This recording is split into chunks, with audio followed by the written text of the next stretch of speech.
میں بالکل ٹھیک ہوں دانی، آپ کو چھوڑ کر کہیں نہیں جا رہی میں، پہلے سنجیدہ اور آخر میں شوق لہجے میں کہا تو دانیل کے ہونٹوں پہ مسکراہٹ رنگ گئی۔ آنکھیں کھول کر نبال کو دیکھا، نبال نے ہاتھ بڑھا کر دانیل کے گال پر رکھا تو دانیل کی ہلکی بریڈ کی چبھن اپنی ہتھیلی پہ محسوس کر کے نبال کو اپنے دل پہ گدگدی سی محسوس ہوئی۔ نظر اٹھا کر دانیل کی طرف دیکھا جو آنکھوں میں جذبات کا ٹھاٹھے مارتا سمندر لیے اسے ہی دیکھ رہا تھا۔ نبال کا ہاتھ اپنے ہاتھ میں تھام کر اسے اپنے سینے پہ رکھا، پھر اسے سمجھنے کا موقع دیے بغیر نبال کی کمر پہ ہاتھ ڈال کر اسے بستر پہ لٹا کر نبال کے چہرے پہ جا بجا اپنا لمس چھوڑنے لگا۔ نبال کے زخمی ہونٹ پر نرمی سے اپنے ہونٹ رکھ کر پیچھے ہٹا تو نبال کو گہرے گہرے سانس لیتے دیکھ کر دانیل نے اپنا ہونٹ دانتوں تلے دبایا۔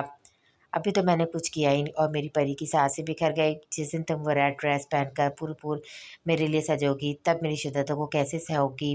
نبال کو دیکھ کر بے باک لہجے میں کہا تو نبال کان کی لو سے لے کر گردن تک سرخ پڑ گئی۔ سفید چادر کھینچ کر اپنے چہرے پر کی۔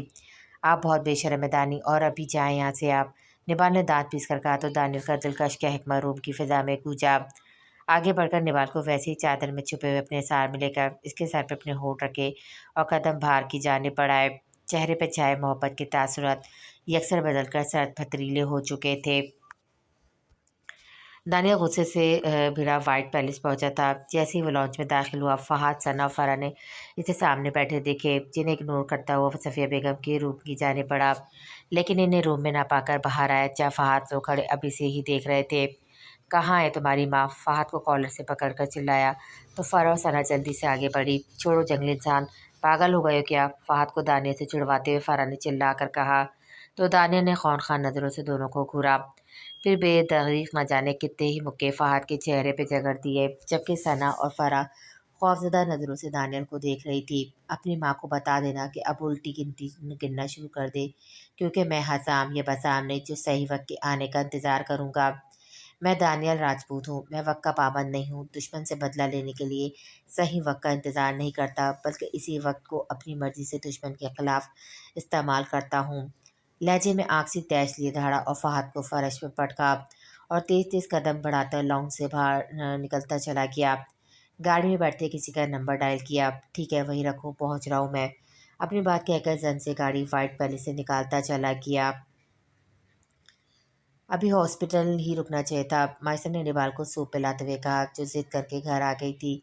مجھ سے نہیں رہا جاتا وہاں میڈیسن کی اسمیل کے ساتھ، نبال نے منہ بسور کر کہا تو حیام اور انان نے تعصب سے سر ہلایا۔ اور آپ جو اتنے دن میڈیسن کھانی اور اب جو اتنی دن میڈیسن کھانی پڑیں گی وہ، انان نے عبروج کھا کر کہا تو نبال نے برا سا منہ بنا کر اپنا سر تکیے سے ٹکا دیا۔ میسج ٹون پر حیام اور انان نے اپنا موبائل آن کیا۔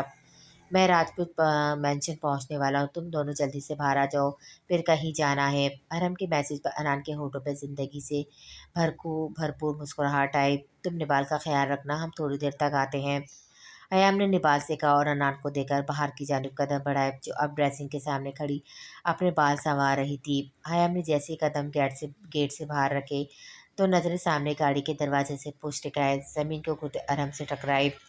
اپنے سامنے کسی کی موجودگی محسوس کے ارم نے سر اٹھایا تو اتنے دنوں بعد حیام کو اپنے روبرو دیکھ کر رغبہ پے میں سکون سرایت کرتا محسوس ہوا، پھر بے اختیاری قدم اس کی جانب بڑھائے جو ارم کی جانب ہی آ رہی تھی۔ حیام کو سمجھنے کا موقع دیا بنا ارم نے اپنا احسار اس کے گرد باندھ دیا، جبکہ حیام ارم کی حرکت پر ساکت ہو گئی، قدم جیسے زمین نے جگڑ لیے ہو۔ میں بہت ڈر گیا تھا حیام، اگر تمہیں کچھ ہو جاتا تو میں کیسے سہ پاتا؟ بے اختیاری میں ادا ہوئے جملوں کا احساس ہوا تو اپنا احسار حیام کے گرد سے ختم کیا اور 4 قدم دور ہو کر کھڑا ہو گیا، اپنی بے اختیاری پر 1000 بار خود پر لعنت بھیجی۔ نظر اٹھا کر حیام کی جانب دیکھا جو ابھی بھی بے یقین کی کیفیت میں اپنی جگہ پر ساکت کھڑی تھی۔ ارم نے شرمندگی سے اپنا سر جھکا لیا کہ تبھی انان مسکراتی ہوئی باہر آئی۔ السلام علیکم بھائی جان، انان نے جہد چہکتے ہوئے کہا تو ارم نے بامشکل مسکرانے کی کوشش کرتے ہوئے جواب دیا، بھائی میرا کام ہو گیا ہے کیا؟ لہجے میں اشتیاق اور تجسس لیے پوچھا تو ارم نے مسکرا کر اس بات میں سر ہلایا، او آئی لو یو بھائی، you are a superhero. خوشی سے جھومتے ارم کے گلے لگی جس پر ارم نے مسکرا کر اس کے سر پہ تھپکی دی، بس گڑیا اب اتنا خوش ہونے کی ضرورت نہیں، شرط یاد ہے نا اپنی؟ ارم نے انان کی ناک دباتے ہوئے کہا تو انان نے مسکرا کر اس بات میں سر ہلایا، تو چلے نا بھائی دیر مت کریں۔ ارم کا ہاتھ پکڑ کر اسے زبردستی ڈرائیونگ سیٹ پر بٹھایا اور خود آ کر اس کی ساتھ والی سیٹ پر بیٹھی۔ حیام آ بھی جاؤ، میں بالکل بھی لیٹ نہیں ہونا چاہتی، کھڑکی سے منہ نکال کر چلاتے ہوئے کہا۔ تو حیام نے جبران مسکراتے ہوئے گاڑی کی جانب قدم بڑھائے، جبکہ سامنے ٹیرس پہ کھڑے دو وجود اس وقت خود کو ایک اندھے کی آنکھ میں جھلتا ہوا محسوس کر رہے تھے۔ فاتن اور حسام جو گھر چینج کرنے آئے تھے، اب حسام کے ٹیرس پہ کھڑے کافی پی رہے تھے کہ تبھی نظریں راجپوت مینشن کے باہر کھڑی کار پر پڑی، جہاں کوئی لڑکا کار سے ٹیک لگائے کھڑا تھا۔ تبھی حیام باہر آئی، جسے دیکھا حسام کے ہونٹوں پر دلکش مسکراہٹ آئی، لیکن یہ اگلے ہی پل مسکراہٹ سمٹ گئے جب اس لڑکے نے حیام کو گلے لگایا، وجود میں جیسے شعلے بھڑک اٹھے ہوں۔ فاتن کبھی سامنے کا منظر کو دیکھتا اور کبھی حسام کے چہرے کو، جو اس وقت لال بھگوگا ہو رہا تھا، مگر اگلا لمحہ فاتن کو انگاروں میں لٹا گیا جب انان مسکراتی ہوئی باہر آئی اور پھر اگلے پل اس لڑکے کے گلے لگ گئی۔ غصے سے کافی کا کپ نیچے فرش پہ مارا، جس کے ٹکڑے جا بجا فرش پہ بکھر گئے۔ غصے سے اپنی مٹھیاں زور سے بھیج لی، جس سے اتنی رگیں واضح ہونے لگی۔ جھٹکے سے پلٹ کر تیز تیز قدم چل لیتے فاتن اور حسام باہر آئے، مگر تب تک وہ جا چکے تھے۔ شٹ، چھوڑوں گا نہیں میں، اس کمینے نے چھوا بھی کیسے میری حیام کو؟ اپنا ہاتھ زور سے راجپوت مینشن کے گیٹ پہ مارتے ہوئے چلا کر کہا۔ تو فاتن نے غصے سے اپنے بالوں میں ہاتھ پھیرا۔ چھوڑوں گا تو میں بھی نہیں تمہیں آن، ہمت بھی کیسی ہوئی کسی غیر کے قریب جانے کی؟ دانت پیس کر دل میں انان نے سے مخاطب ہوتے ہوئے کہا۔ دانیہ نے جیسے ہی بیسمنٹ پہ قدم رکھے، سامنے ہی دو آدمیوں کے ہاتھ باندھ کر گھٹنوں کے بل بٹھایا ہوا تھا، جبکہ سائڈ پہ بسام چیئر پر بیٹھا موبائل پر گیم کھیلنے میں مصروف تھا۔ دانیہ نے ان دونوں کے قریب جا کر آنکھوں سے اور منہ سے پٹی ہٹائی۔ جو پوچھا جائے اس کا سچ سچ جواب دینا، جھوٹ کی صورت میں جسم سے چمڑی ادھڑتے ہوئے میرے ہاتھ ذرا بھی نہیں کپ کپائیں گے، سخت لہجے میں غرا کر کہا۔ تو ان دونوں آدمیوں نے ڈرتے ہوئے اپنے سامنے کھڑے اس مضبوط جسامت کے مرد کو دیکھا، جس کی گردن اور بازو کی تنی ہوئی رگیں اس کے غصے کی نشاندہی کر رہی تھی۔ ہم کسی کے بارے میں کچھ نہیں جانتے، ہمیں جانے دو، اس شخص نے ہمت کر کے کہا۔ تو دانیل کا پرسرار کہکما بیسمنٹ میں گونجا۔ اندر لے کر آؤ سامان۔ دانیل نے پلٹ کر باہر کھڑے اپنے آدمیوں کو آواز لگائی، تو اگلے ہی پل وہ ہاتھ میں سامان تھامے نمودار ہوئے، جبکہ بسام چیئر سے ٹیک لگائے دلچسپی سے سب کو دیکھ رہا تھا۔ ایک آدمی کے ہاتھ میں 4 فٹ لمبا اور 1 فٹ چوڑا لوہے کا دروازہ ٹائپ کوئی اوزار ٹائپ کوئی چیز تھی، جس کے اوپر 2 سوراخ تھے، 2 آخر میں بالکل اسی طرح کے سوراخ تھے، اور ایک آدمی کے ہاتھ میں ایک بوتل تھی۔ کھولو اس کے ہاتھ، دانے نے سپاٹ آواز میں کہا۔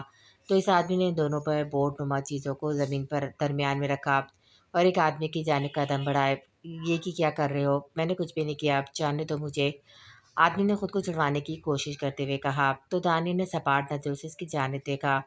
وہ جانتا تو تھا کہ کس کے کہنے پر ان لوگوں نے کیا ہے، لیکن ان لوگوں کو بھی سزا دیے بنا کیسے جانے دیتا کہ تبھی دانیل کے آدمی نے اس شخص کو کرسی پہ بٹھا کر اس کے دونوں ہاتھ سوراخ سے دوسری جانب نکالے، جب دوسرے آدمی نے ان ہاتھوں کو آگے باندھ دیا، اسی طرح اس کے پاؤں کے ساتھ کیا۔ وہ آدمی اس صورتحال کو سمجھنے کی کوشش کر رہا تھا، کیونکہ اسے دوسری جانب کیا ہو رہا تھا وہ نظر نہیں آ رہا تھا۔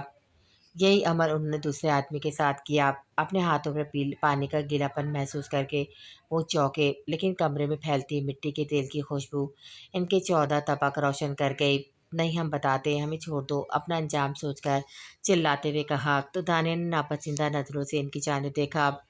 جو تم لوگوں کو یہاں لا سکتا ہے، تمہیں کیا لگتا ہے وہ اس تک نہیں پہنچ سکتا؟ لیکن نام بتا کر تم لوگوں نے اپنی سزا میں اضافہ ہی کیا ہے۔ کندھے اچکا کر دانیہ نے اپنا لائٹر آن کیا۔ کمرے میں ان کی دردناک چیخیں گونجی تو بسام نے کانوں پہ ہاتھ رکھ لیے۔ تھوڑی دیر بعد ان جلتے ہاتھوں پر پانی ڈالا اور ان کے ہوش میں آنے کا انتظار کرنے لگا۔ تب تک فاتن اور حسام بھی وہیں آ گئے، جن کے چہرے کے تاثرات سپاٹ تھے۔ کیسر حیات کہاں ہے؟ حسام نے سپاٹ لہجے میں کہا۔ تو دانیل نے بیسمنٹ میں موجود کمرے کی جانب اشارہ کیا، جبکہ فاتن نیچے گرے ان آدمیوں کی طرف دیکھا جن کے ہاتھ بری طرح سے جھلس چکے تھے۔ یہ رہے تمہارے مجرم، ارم نے کرسی سے بندھے آدمیوں کی طرف اشارہ کر کے کہا، جو 8-9 کے قریب تھے، اور یہ 2 آخر والے یہ نیبال کے ہیں، دانیل کی کار پر انہوں نے اٹیک کیا تھا۔ ارم نے دائیں جانب آخر میں 2 لوگوں کی طرف اشارہ کر کے کہا۔ تو انا نے اس بات میں سر ہلایا۔ اب آپ دونوں باہر جا سکتے ہیں، ہاتھوں میں گلوز پہنتے ہوئے کہا۔ تو حیام نے تعصب سے سر ہلایا، جبکہ ارم نے حیام سے اپنی مسکراہٹ چھپائی اور قدم باہر کی جانب بڑھائے۔ بہت شوق ہے نا تم لوگوں کو دوسروں پر تشدد کرنے کا، ان کے جسم کو داغنے کا، تو آج انان راجپوت تم لوگوں کو بتائے گی کہ آخر تشدد ہوتا کیا ہے۔ سامنے بیٹھے شخص کے منہ پہ بے ترتیب مکے کے وار کرتے چلاتے ہوئے کہا، اور پھر سبھی کے چہروں کا نقشہ بگاڑنے کے بعد چھوٹے سے میز پہ پڑے باکس کی جانی پڑی، جبکہ منہ پر لگی پٹیوں کی وجہ سے وہ لوگ چلا بھی نہیں پا رہے تھے۔ تم دونوں میری بہن کی امانت ہو، اس لیے اپنے بچنے پر خوش نہ ہو، وہ مجھ سے بھی زیادہ ظالم ہے۔ سپاٹ لہجے میں ان دو آدمیوں کو دیکھ کر کہا، جن کی آنکھوں میں خود کے بچ جانے کی خوشی ظاہر ہو رہی تھی۔ پھر بیگ میں سے باریک سا چاقو نکال کر ان کی جانب بڑھی، جو درد سے کرا رہے تھے۔ اگر اس شخص پہ ہاتھ اٹھانے سے پہلے تم لوگ یہ پتہ کر لیتے کہ وہ کس کی ملکیت ہے تو شاید اس حال میں نہ ہوتے۔ بے دردی سے ان کے منہ سے ٹیپ کھینچتے ہوئے سرد لہجے میں کہا، پھر ان کے سینوں اور پشت پر جگہ جگہ کٹ لگائے، جس سے ان کی وحشت ناک چیخیں گونج اٹھی۔ چلانا بند کرو، کیونکہ تم لوگوں کے چلانے سے مجھے اپنی فاق کی تکلیف یاد آتی ہے، اور جب اس کی تکلیف یاد آتی ہے تو میرا دل کرتا ہے کہ تم لوگوں کے ٹکڑے ٹکڑے کر کے کتے کے آگے ڈال دوں۔ ان کی آواز میں غرا کر کہا تو انہوں نے اپنے ہونٹ بیچ کر چیخوں کا گلا گھونٹنا چاہا، مگر دبی دبی سسکیاں ابھی بھی گونج رہی تھی۔ سب کے جسم پر کٹ لگانے کے بعد انان ہاتھ جھاڑتی ہوئی ان کے سامنے آ کر کھڑی ہوئی۔ اوپس، ابھی بھی کچھ کمی باقی رہتی ہے، سوچنے والے انداز میں انہیں دیکھتے ہوئے کہا۔ یاد آیا، کیسے بھول گئی میں۔ چہکتے ہوئے باکس کی جانب پڑی اور اس میں سے سگریٹ کے پیکٹ نکالے۔ تم لوگوں کا موسٹ فیوریٹ، عبروج کا طنزیہ لہجے میں کہا۔ پلیز، ہم نے یہ سب ذاتی دشمن کے باعث نہیں کیا، ہمیں پیسے دیے گئے تھے، ایک آدمی نے روتے ہوئے گرا گرا کر کہا۔ تو انان کو اپنے جسم میں انگارے پھوٹتے محسوس ہوئے۔ ایک ہی جسم میں اس نے اس تک پہنچ کر پاؤں سے ٹھوکر اس کے سینے پر ماری، جس سے وہ کرسی سمیت نیچے گرا۔ اب تم لوگوں کو اس قابل چھوڑوں گی نہیں کہ پیسے لے کر بھی یا اپنی ذاتی دشمنی میں کسی کی زندگی تباہ کر سکو۔ سگریٹ سے سلگا کر ان کے زخموں پہ رکھے تو بیسمنٹ کرپناک چیخوں سے گونج اٹھا۔ وہ تم تھے نا جو میری وفا کو مارتے تھے، ایک آدمی کی طرف بڑھتے ہوئے کہا، جو نیم بے ہوش ہوا تھا۔ اس کے ہاتھ کھل کر کرسی سے نیچے گرایا اور پھر گریبان سے پکڑ کر اپنے سامنے کیا۔ وہ شخص میرے جسم میں خون کی سرایت کرتا ہے، اس کی جلتی سانسیں میری زندگی کی امانت ہے، اور تم لوگوں نے اسے تکلیف پہنچائی تو پہنچائی کیسے؟ حیرانی انداز میں چیختے ہوئے شخص کا سر اب سامنے دیوار پر مارا تو وہ تڑپ کیا۔ نہ جانے کتنی بار اس کا سر دیوار پر مارا کہ اب وہ بے ہوش ہو کر نیچے گر چکا تھا، مگر انان کا جنونی روپ ویسے ہی قائم تھا۔ بیلٹ اٹھا کر ان سب کے جسم دھنک کر رکھ دیے۔ میرے فا کو تکلیف دینا، تم لوگوں کی وجہ سے اتنے سال وہ اندھیروں میں رہا، مجھ سے دور رہا، کس کس بات کی سزا دوں تم لوگوں کو؟ بیلٹ سے مسلسل وار کرتے ہوئے ان کی چیخوں کو بالکل فراموش کر چکی تھی۔ جب مار مار کے تھک گئی تو ہانپتے ہوئے پیچھے ہٹی۔ یہ تو اس دن کی اذیت تھی، باقی تم لوگ تیار ہے نا؟ میرے فا کو ملی اتنی دنوں کی تکلیف کا سود سمیت بدلہ لوں گی۔ اسی دنیا میں جہنم کی سیر نہ کروا دی تو میرا نام بھی مسز فاتن راجپوت نہیں۔ سامنے پڑے شخص کے منہ پر ٹھوکر مارتے ہوئے کہا اور قدم بہار کی جانب بڑھائے۔ یہ تم نے کیا کیا ارم؟ اس پاگل لڑکی کی بات مان لی؟ حیام نے کمر پر ہاتھ رکھ کر گھورتے ہوئے ارم سے کہا، جو اب سر جھکائے کھڑا تھا۔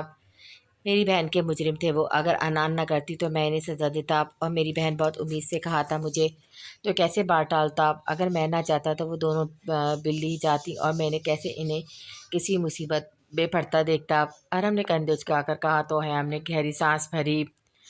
لندن سے کیسے لائے یہاں تک؟ حیام نے ابرو اچکا کر کہا تو ارم نے آگے کی جانب قدم بڑھائے، جس پر حیام کے ہونٹوں پہ مسکراہٹ رہ گئی۔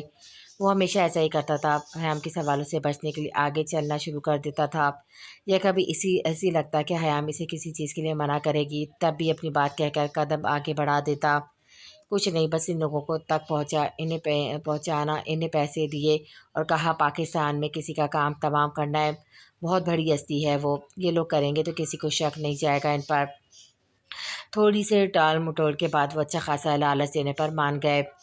ارم جیسے جیسے بتا رہا تھا حیام کو اپنی ہنسی رکنا محال لگ رہا تھا۔ تو پھر آج ثابت ہوا کہ لالچ بری بلا ہے، حیام نے کہا تو ارم بے ساختہ کہہ گونجا۔ ہاں، اور یہ بھی دوسروں کے لیے گڑھا کھودو گے تو خود بھی گر جاؤ گے، ایسا ہی کچھ تھا نا؟ تمہیں تو پتہ ہے کہاوتیں یاد نہیں رہتی مجھے۔ پلٹ کر حیام سے کہا تو اس نے مسکرا کر اس بات میں سر ہلایا۔ کہاوتیں یاد رہنا ضروری بھی نہیں، بس ان کے انجام یاد رہ جانے چاہیے تاکہ لوگ نصیحت پکڑیں، حیام نے کہا تو ارم نے اس کے لیے کار کا دروازہ کھولا تو حیام مسکراتے ہوئے بیٹھ گئی۔ انکل بتا رہے تھے تمہارے لیے رشتہ آیا ہے؟ حیام نے سرسری سا پوچھا تو ارم کے چہرے کے تاثرات پل میں سپاٹ ہوئے، کوئی جواب دیے بنا کار کے آگے بڑھائی۔ یہ بھی سنا ہے کہ لڑکی تمہیں پسند بھی کرتی ہے، چھیڑنے کے انداز میں کہا تو ارم نے اسٹرائنگ پر اپنے گرفت مضبوط کر دی۔ شادی کر لو ارم، انکل کو تمہاری بہت فکر رہتی ہے، حیام نے سڑک پر نظر جمائے کہا۔ تو ارم نے ایک دم سے بریک لگائی تو حیام نے گڑبڑا کر اس کی طرف دیکھا جو وحشت ٹپکاتی آنکھوں سے اس کی جانب دیکھ رہا تھا۔ یہ بات آج کہہ دیا حیام، آئندہ نہ کہنا۔ اپنی زندگی کے ہر فیصلے پر تمہیں حق دے سکتا ہوں، لیکن اس معاملے میں تمہیں ایک لفظ بولنے کا حق نہیں، سر سپاٹ لہجے میں کہا تو حیام کا رنگ پل میں فک ہوا۔ حیرت اور بے یقینی سے منہ کھلے وہ ارم کو دیکھ رہی تھی۔ تم حرم حیام کو سمجھ نہیں رہی تھی کہ اسے اب کہے تو کہے کیا۔ اتنی شدید رد عمل کی اسے امید نہیں تھی۔ کیا میں حیام بتاؤں کیوں کروں میں کسی معصوم کی زندگی برباد، کیوں اسے اپنی زندگی میں شامل کر لوں اور پھر اسے ایک دن احساس ہو کہ وہ تو صرف زنگی میں ہے، دل و دماغ اور روح تک تو کوئی اور چھائی ہوئی ہے، تاکہ اس کے حقیقت کے بعد وہ صرف سکھ کر زندگی جیے۔ سخت لہجے میں غرا کر کہا تو حیام نے اپنے لب بھیجے۔ وہ تم سے محبت کرتی ہے ارم، ایک نہ ایک دن تمہیں بھی اس سے محبت ہو جائے گی، ماضی میں صرف ماضی بن کر رہ جائے گا۔ حیام نے اسے سمجھانا چاہا تو ارم کے چہرے پہ تلخ مسکراہٹ آ گئی۔ بعد میں محبت ہو جائے گی، بچوں کے بعد محبت ہو جائے گی، تو دیکھو مجھے حیام راجپوت، میرا وجود اسی محبت کو پیدا کرنے کا صلہ ہے۔ محبت تو پیدا نہ ہوئی، میں برباد ہو گیا۔ اپنے باپ کو اسی محبت کے لیے تڑپتے دیکھا ہے میں نے کہ شاید کبھی میرے ماں کے دل میں ان کے لیے یا میرے لیے تھوڑی سی محبت پیدا ہو جائے، مگر نہیں ہوئی۔ جن سے محبت نہ ہونی ہو نہ حیام، وہ چاہے دل کے دروازے پہ بھکاری بن کر بیٹھ جائیں، ہم انہیں ایک نظر دیکھنا گوارا نہیں کرتے۔ اور جن کے نصیب میں محبت نہ ہونا، اگر وہ ساری دنیا بھی مٹھی میں لیے پھریں، انہیں محبت نصیب نہیں ہوتی۔ اس کی مثال میں ہوں، اور کیوں میں اسے بھی ان میں شامل کروں۔ اپنے دل پہ ہاتھ رکھ کر کہو حیام، اگر حسام کے دل میں کوئی اور ہوتی اور زندگی میں تم، کیا تم اس بات کو برداشت کر پاتی؟ کبھی بھی نہیں۔ مرد ہو یا عورت، اسے اپنا ہم سفر مکمل ہی چاہیے ہوتا۔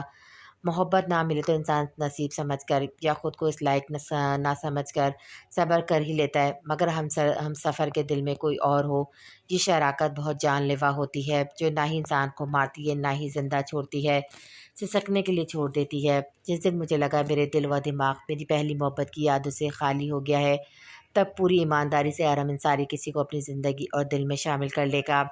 سرد لہجے میں ایک ایک لفظ پہ زور دے کر کہا اور کار سٹارٹ کی، جبکہ حیام ابھی بھی حق دق سے ارم کی باتوں کو سوچ رہی تھی۔ وہ کبھی بھی حیام سے اپنی محبت کا اظہار نہیں کرتا تھا، آج بھی لاکھ غصے میں ہونے کے باوجود پہلی محبت کہا، حیام کا نام نہیں لیا۔ حیام نے بے بسی سے اپنے لب کچلے، اپنا آپ اس کا مجرم لگا۔ مائسہ روم میں داخل ہوئی تو نظریں سامنے بیڈ پر اوندھے منہ لیٹے بسام پر گئی، جو شرٹ لیس تھا یا شاید سو چکا تھا۔ مائسہ کا ارادہ نبال کے پاس رکنے کا تھا، مگر اس نے زبردستی مائسہ کو بھیج دیا کہ وہ ٹھیک ہے۔ بسام پر مسکراتی نگاہ ڈال کر ڈریسنگ روم میں گئی، اپنے کپڑے لے کر شاور لینے چلی گئی۔ تھوڑی دیر بعد شاور لے کر باہر آئی، اپنے بال خشک کر کے بیڈ کی جانب قدم بڑھائے جہاں بسام ہونس ویسے ہی لیٹا ہوا تھا۔ بسام کی پشت پر اپنا سر ٹکا کر اس کے گرد اپنا نازک سا ہزار باندھ دیا۔ بسام کی پشت پر بنے برڈ مارک پر اپنے لب رکھے اور ہاتھ بڑھا کر کمفرٹ کھول کر دونوں پر لیا۔ بسام کی پشت پر اپنی انگلیاں چلاتے ہوئے ہونٹوں پر مدھم مسکراہٹ رقص کرنے لگی۔ بسام کے کان کے لو پر اپنی ناک پریس کرتے ہوئے پیچھے گردن تک لا کر اپنے لب وہاں رکھ دیے۔ بسام اٹھے بھی، مائسہ نے بسام کو جھنجھوڑتے ہوئے کہا تو بسام نے اپنی نیند کا خمار لی آنکھیں واں کی۔ تم تھوڑی دیر اور تیمارداری کر لیتی، بسام نے منہ بسور کر کہا اور نرمی سے کروٹ بدل کر مائسہ کو اپنے حصار میں لے کے سینے میں بیچ لیا، جس پر مائسہ نے اپنا چہرہ اس کی گردن پہ چھپا لیا۔ اب آ تو گئی ہوں، اٹھ جائیں نا، مجھ سے باتیں کریں، مائسہ نے منہ بسورتے ہوئے کہا تو بسام کے ہونٹوں میں مسکراہٹ رنگ گئی۔ تھوڑا سا جھک کر مائسہ کے بالوں پہ لب رکھے، میں تو صرف باتیں تو نہیں کروں گا، اپنی نیند خراب کرنا بدلہ سود سمجھ لوں گا، شوخ لہجے میں کہا تو مائسہ نے اپنی آنکھیں گھمائی۔ نہیں سو جائیں، اب میں اکیلے ہی آپ سے باتیں کر لوں گی، بسام کی ہلکی بیڈ پہ ہاتھ پھرتے ہوئے کہا تو بسام نے مدھم کہکمہ لگایا۔ along with your breath, بسام Rajput is now dedicated to your closeness and soft whisper. تمہاری سانسوں کے ساتھ ساتھ اب تو بسام راجپوت کو تمہاری قربت اور مدھم سرگوشیوں کا بھی نشہ ہو گیا ہے۔ بھوجل اور کھمبی لہجے میں کی گئی بسام کی سرگوشی پر مائسہ کے ہونٹوں پہ شرمندگی مسکراہٹ نے احاطہ کیا۔ وہ اس کے ساتھ ہوتی تھی، بسام کے لیے یہی بہت تھا۔ وہ اس رشتے کو ٹھیک سے سمجھنے کے لیے وقت دینا چاہتا تھا۔ حیام کے ساتھ جو حادثہ ہوا، وہ سمجھدار تھی تو سنبھل گئی تھی، مگر مائسہ تو پہلے ہی اپنی موم کی ڈیتھ کی وجہ سے خاموش ہو گئی تھی، اور پھر وہ حادثہ۔ بسام نہیں چاہتا تھا کہ وہ کبھی بھی اسے غلط سمجھے، اسے صرف اپنے حق سے مطلب تھا۔ شاید وہ نہیں جانتی تھی، مگر بسام نے اسے رات کو نیند میں رڑتے اور بڑبڑاتے ہوئے کئی بار سنا تھا، جس پر اس نے بامشکل خود پر ضبط کیا۔ مائسا کو اپنی باہوں میں بھر کر وہ ساری رات اسے پرسکون کرتا رہا، لیکن وہ کچھ دنوں سے یہ بھی محسوس کر رہا تھا کہ اب وہ راتوں کو نہیں ڈرتی۔ شاید وجہ بسام کا اس کے ساتھ ہونا تھا۔ ماضی کو بالکل ختم کرنے کے بعد وہ مائسا کے ساتھ نئی زندگی کا آغاز کرنا چاہتا تھا، اور مجھے بسام راجپوت کا نشہ ہو گیا ہے۔ مائسا کی مدھم سرگوشی پر بسام نے چونک کر اسے دیکھا اور کروٹ بدل کر اس پہ جھکایا، اور مجھے اس وقت ان سانسوں کی طلب ہے۔ مائسا کے ہونٹوں پر اپنا ہونٹ رب کرتے ہوئے خمبار لہجے میں کہا تو مائسا نے اپنی نظریں جھکا دی، جس پر بسام نے اس کی انگلیوں پہ اپنی مضبوطی سے اپنی انگلیاں اجھا کر پیڈ پر پن کر دی، اور پوری شدت سے مائسا کے ہونٹوں پہ جھک کر اس کی سانسوں سے اپنی سانسیں الجھا دی۔ قطرہ قطرہ مائسا کی سانسوں کو خود میں اونڈلتے اسے بے بس کر گیا۔ مائسا کے بے ترتیب تنفس کو محسوس کر کے اپنے لب آہستہ سے مائسا کے ہونٹوں سے جدا کر کے اپنا سر اس کے سر سے ٹکا دیا۔ کمرے کی میں نے قیاضی خاموشی میں دونوں کی دھوندتی کی مانند چلتی سانسوں کا شور برپا تھا۔ مائسا کے بھیگے لبوں پر اپنا انگوٹھا پھیر کر جذبات سے سرخ ہوتی نظروں سے اس کے لال پڑتے چہرے کو دیکھا، اور ایک دم سے کروٹ بدل کر مائسا کو اپنے سینے میں بیچ کر آنکھیں موند لی۔ سو جاؤ یار، ورنہ مشکل ہو جائے گی، بسام نے بے چارگی سے کہا تو مائسا نے مدھم کہکمہ لگایا۔ صفیہ بیگم کو تو خیام اور ارم نے پہلے ہی غائب کر دیا تھا۔ اس حادثے کے بعد وہ انہیں کوئی اور موقع نہیں دینا چاہتے تھے۔ خیام نے تھکے تھکے قدم روم میں رکھے تو ایک دم سے ٹھٹکی، کیونکہ خیام کے واش روم سے شاور کی آواز آ رہی تھی۔ دماغ پہلے ہی بری طرح سے الجھا ہوا تھا۔ خیام نے گہری سانس بھر کر اپنی پسٹل ہاتھ میں تھامی اور واش روم کی جانب قدم بڑھائے۔ آہستہ سے دروازہ کھولا تو نظریں سامنے پیٹ کے شخص سے ٹکرائی، جو اپنے دونوں ہاتھ دیوار سے ٹکائے اتنی سردی میں ٹھنڈے پانی کے نیچے بے حس بنا کھڑا تھا۔ خیام کو بے ساختہ ہی اتنی ٹھنڈ میں جھرجھری آئی، لب سختی سے آپس میں بوس کیے۔